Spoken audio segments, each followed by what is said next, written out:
The ironic thing about this book is I wrote a book called Power Chicks, How Women Will Dominate America in 1998, and it went to like #1 or #2, whatever, on Amazon.com.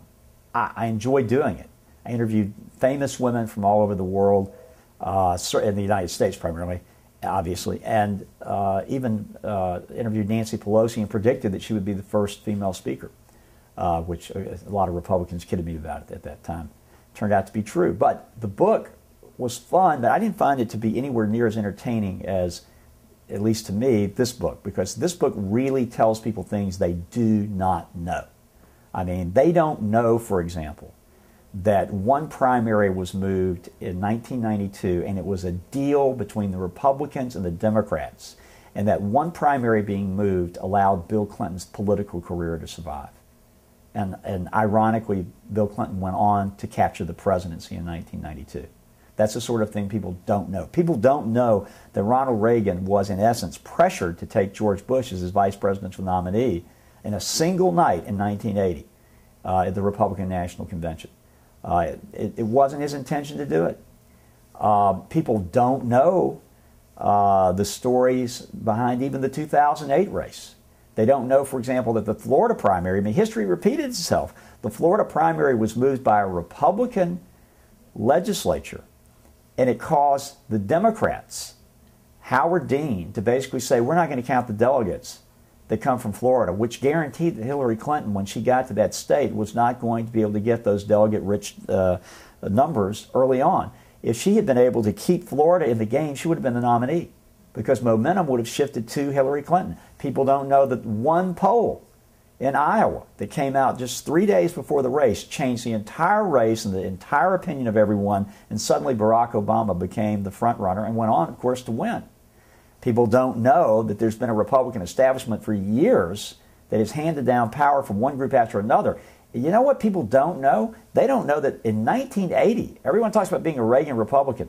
Guess who was considered the don't see him, don't be seen with him person in the Republican Party in 1980? Ronald Reagan. That's right.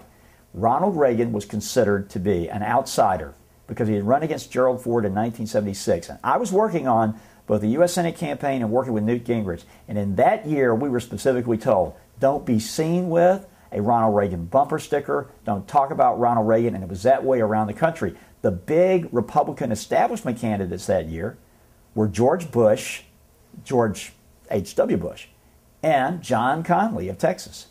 And Ronald Reagan forced his way onto the nomination in almost the same manner that John McCain did.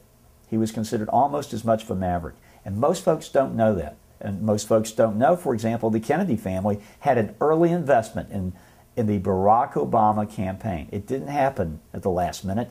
It was years earlier. It's a fascinating story. It goes through decades of time. It tells all sorts of things that people don't know. You'd be amazed to know that the King family, and I won't say which member, but an immediate member of the King family, believes that their father was in fact killed as a result of a conspiracy by the highest-ranking government official at that time. You can guess who that is. Now, we call it Paranoid Nation because, you know, sometimes people are paranoid and there's no reason to be paranoid. It's a figment of their imagination. Other times they're paranoid because there really is something going on. And you can't ever really tell what's rigged and what isn't. But you don't think John McCain was wondering and scratching his head and saying, how in the world is all of this economic stuff going on in September and it's bringing my campaign down? Or do you think Barack Obama wasn't wondering, how in the world did Sarah Palin get on the radar screen? This woman was never, and how did she catch on and become so popular?